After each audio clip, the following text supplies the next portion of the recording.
ನಮಸ್ಕಾರ ಸ್ನೇಹಿತರೆ, ಹೃದಯ ಕನ್ನಡ ವ್ಲಾಗ್ಸ್ಗೆ ಸ್ವಾಗತ.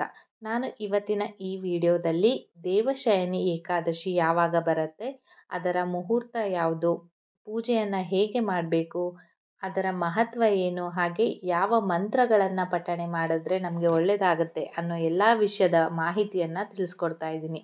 ದಯವಿಟ್ಟು ಈ ವಿಡಿಯೋವನ್ನು ಎಲ್ಲೂ ಸ್ಕಿಪ್ ಮಾಡದೆ ಕೊನೆ ತನಕ ನೋಡಿ ಅಂತ ಕೇಳ್ಕೊಳ್ತಾ ವಿಡಿಯೋನ ಸ್ಟಾರ್ಟ್ ಮಾಡ್ತಾ ಇದ್ದೀನಿ. ಆಷಾಢ ಮಾಸದಲ್ಲಿ ಆಚರಿಸಲಾಗುವಂತಹ ಏಕಾದಶಿ ವ್ರತವನ್ನು ಆಷಾಢ ಏಕಾದಶಿ ಅಥವಾ ದೇವಶಯನಿ ಏಕಾದಶಿ ಅಂತ ಕರೆಯಲಾಗತ್ತೆ. ಇದನ್ನು ದೇವಶಯನಿ ಏಕಾದಶಿ, ಹರಿಶಯನಿ ಏಕಾದಶಿ, ಹಾಗೆ ಪದ್ಮನಾಭ ಏಕಾದಶಿ ಅಂತಲೂ ಕೂಡ ಕರೀತಾರೆ. ಪುರಾಣಗಳ ಪ್ರಕಾರ ಈ ಸಮಯವು ಭಗವಾನ್ ವಿಷ್ಣುವಿನ ವಿಶ್ರಾಂತಿಯ ಸಮಯ ಆಗಿದೆ. ಅಂದರೆ ಇಂದಿನಿಂದ ಶ್ರೀಹರಿ ಭಗವಾನ್ ವಿಷ್ಣುವು ಯೋಗ ನಿದ್ರೆಗಾಗಿ 4 ತಿಂಗಳ ಕಾಲ ಕ್ಷೀರಸಾಗರಕ್ಕೆ ಹೋಗ್ತಾನೆ ಅನ್ನುವ ನಂಬಿಕೆ ಇದೆ. ಆದ್ದರಿಂದ ಇದನ್ನು ಹರಿಶಯನಿ ಏಕಾದಶಿ ಅಂತಲೂ ಕೂಡ ಕರೀತಾರೆ. ಈ 4 ತಿಂಗಳ ಅವಧಿಯನ್ನು ಚಾತುರ್ಮಾಸ ಅಂತ ಕರೀತಾರೆ. ಈ ಸಮಯದಲ್ಲಿ ಯಾವುದೇ ಶುಭ ಕಾರ್ಯವನ್ನು ಮಾಡುವುದು ನಿಷಿದ್ಧವೆನ್ನುವ ನಂಬಿಕೆ ಇದೆ. ಅಂದರೆ ಯಾವುದೇ ಮದುವೆ ಆಗಲಿ, ಮುಂಜಿ ಆಗಲಿ, ಗೃಹ ಪ್ರವೇಶಗಳಾಗಲಿ ಇಂಥ ಸಮಯದಲ್ಲಿ ಮಾಡೋದಿಲ್ಲ. ಆದರೆ ಈ ಚಾತುರ್ಮಾಸದಲ್ಲಿ ಹೆಚ್ಚಾಗಿ ಧಾರ್ಮಿಕ ಕಾರ್ಯಗಳನ್ನು ಮಾತ್ರ ಮಾಡಲಾಗತ್ತೆ.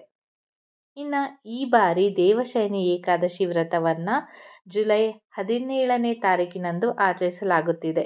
ನಾನೀಗಾಗಲೇ ಹಿಂದಿನ ವಿಡಿಯೋದಲ್ಲಿ ಸಮಯದ ಬಗ್ಗೆ ತಿಳಿಸ್ಕೊಟ್ಟಿದ್ದೀನಿ.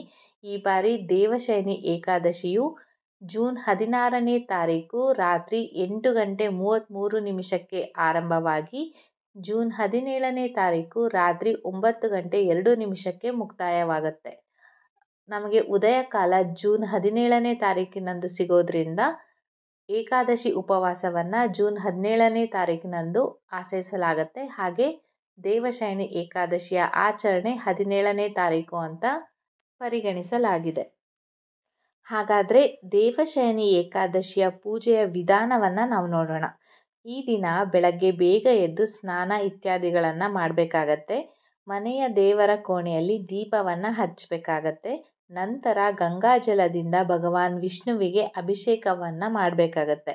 ವಿಷ್ಣುವಿಗೆ ಹೂಗಳು ಹಾಗೆ ತುಳಸಿ ಎಲೆಗಳನ್ನು ಅರ್ಪಿಸಿ ಈ ದಿನ ಉಪವಾಸ ವ್ರತವನ್ನು ಮಾಡಿ ದೇವರ ಆರಾಧನೆ ಮಾಡುವುದು ಉತ್ತಮ ಅಂತ ಪರಿಗಣಿಸಲಾಗಿದೆ.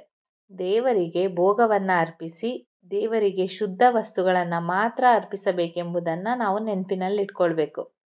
ವಿಷ್ಣುವಿನ ಭೋಗದಲ್ಲಿ ತುಳಸಿಯನ್ನು ಸೇರಿಸಬೇಕು. ತುಳಸಿ ಇಲ್ಲದೆ ಭಗವಾನ್ ವಿಷ್ಣು ಭೋಗವನ್ನು ತೆಗೆದುಕೊಳ್ಳೋದಿಲ್ಲ ಅನ್ನುವ ನಂಬಿಕೆ ಇದೆ. ಹಾಗೆ ಈ ಮಂಗಳಕರ ದಿನದಂದು ಭಗವಾನ್ ವಿಷ್ಣುವಿನ ಜೊತೆಗೆ ಲಕ್ಷ್ಮೀ ದೇವಿಯನ್ನು ಪೂಜಿಸಬೇಕಾಗತ್ತೆ.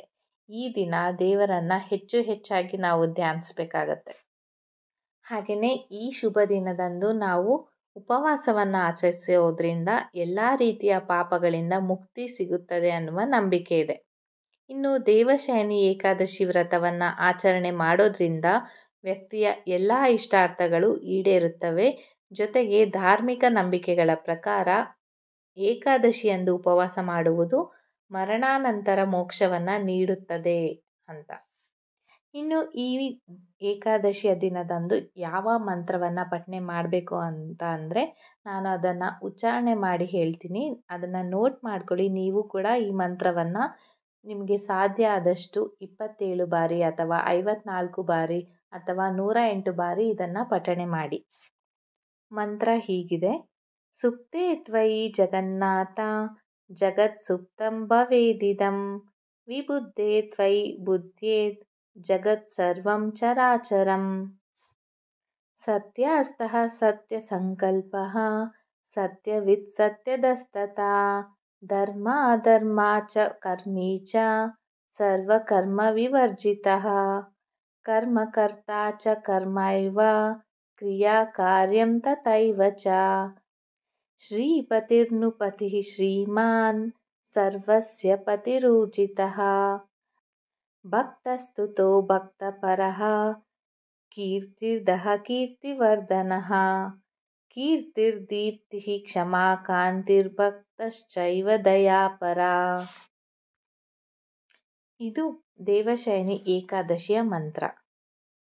ನಂತರ ದೇವಶಯನಿ ಏಕಾದಶಿಯ ವ್ರತದ ಬಗ್ಗೆ ಗಮನ ಕೊಡೋಣ. ಹಾಗೆಯೇ ನಾವು ಮಾಡುವಂತಹ ಎಲ್ಲ ವ್ರತದ ಹಿಂದೆ ಒಂದು ದಂತಕಥೆ ಇದ್ದೇ ಇರುತ್ತೆ. ಹಾಗೆ ಈ ದಂತಕಥೆಯ ಪ್ರಕಾರ ಬಹಳ ಹಿಂದೆ ಮಾಂಧಾತ ಅಂತ ಒಬ್ಬ ರಾಜ ಇರ್ತಾನೆ. ರಾಜ ತುಂಬ ಒಳ್ಳೆಯವನಾಗಿರ್ತಾನೆ, ಹಾಗೆ ತುಂಬ ದಯೆಯುಳ್ಳವನಾಗಿರ್ತಾನೆ. ಇದರಿಂದಾಗಿ ಅವನ ಪ್ರಜೆಗಳು ಯಾವಾಗಲೂ ಸಹ ಅವನೊಂದಿಗೆ ಬಹಳ ಸಂತೋಷದಿಂದ ಇರ್ತಾರೆ. ಒಮ್ಮೆ ರಾಜ್ಯದಲ್ಲಿ ಬರಗಾಲದಿಂದ 3 ವರ್ಷಗಳ ಕಾಲ ಮಳೆಯೇ ಆಗಿರೋದಿಲ್ಲ. ಇದರಿಂದ ರಾಜ್ಯದಲ್ಲಿ ಬರಗಾಲದ ಪರಿಸ್ಥಿತಿ ಉಂಟಾಗಿರುತ್ತೆ. ಮೊದಲು ಖುಷಿಯಿಂದ ಇದ್ದ ಜನ ನಂತರ ನಿರಾಸೆ, ದುಃಖದಿಂದ ಬದುಕಲು ಆರಂಭಿಸ್ತಾರೆ. ತನ್ನ ಪ್ರಜೆಗಳ ಈ ಸ್ಥಿತಿಯನ್ನು ನೋಡಿದ ರಾಜ ತನ್ನ ಪ್ರಜೆಗಳನ್ನು ಈ ದುಃಖದಿಂದ ಹೊರಬರಲು ಪರಿಹಾರವನ್ನು ಹುಡುಕ್ತಾ ಇರ್ತಾನೆ. ಹಾಗೆ ಅದನ್ನು ಹುಡುಕಿಕೊಂಡು ಕಾಡಿಗೆ ಹೋಗೋದು ಸೂಕ್ತ ಅಂತ ಭಾವಿಸ್ತಾನೆ. ಅರಣ್ಯಕ್ಕೆ ಹೋಗುವಾಗ ರಾಜನು ಅಂಗೀರನ ಋಷಿಯ ಆಶ್ರಮವನ್ನು ತಲುಪ್ತಾನೆ. ರಾಜನು ತನ್ನ ಎಲ್ಲ ತೊಂದರೆಗೆ ಕಾರಣವೇನೆಂದು ಋಷಿಯನ್ನ ಕೇಳಿದಾಗ ರಾಜನು ಋಷಿಯ ಮುಂದೆ ತನ್ನ ದುಃಖವನ್ನು ವ್ಯಕ್ತಪಡಿಸ್ತಾನೆ. ಆಗ ಋಷಿಯು ಆಷಾಢ ಏಕಾದಶಿಯಂದು ಉಪವಾಸವನ್ನು ಆಚರಿಸುವಂತೆ ರಾಜನಿಗೆ ಸಲಹೆ ನೀಡ್ತಾನೆ. ಋಷಿಯ ಸಲಹೆಯಂತೆ ರಾಜನು ದೇವಶಯನಿ ಏಕಾದಶಿ ವ್ರತವನ್ನು ಆಚರಿಸ್ತಾನೆ. ಇದರಿಂದ ರಾಜ್ಯದಲ್ಲಿ ಮಳೆ ಬೆಳೆ ಬಂದು ಪ್ರಜೆಗಳು ಸಮೃದ್ಧಿಯ ಜೀವನವನ್ನು ನಡೆಸಲಾರಂಭಿಸ್ತಾರೆ. ಸೊ ನೋಡಿದ್ರಲ್ಲ ಫ್ರೆಂಡ್ಸ್, ಇದಿಷ್ಟು ನಾವು ದೇವಶಯನಿ ಏಕಾದಶಿಯ ಬಗ್ಗೆ ಪರಿಗಣಿಸಬೇಕಾದಂತಹ ಅಂಶಗಳು.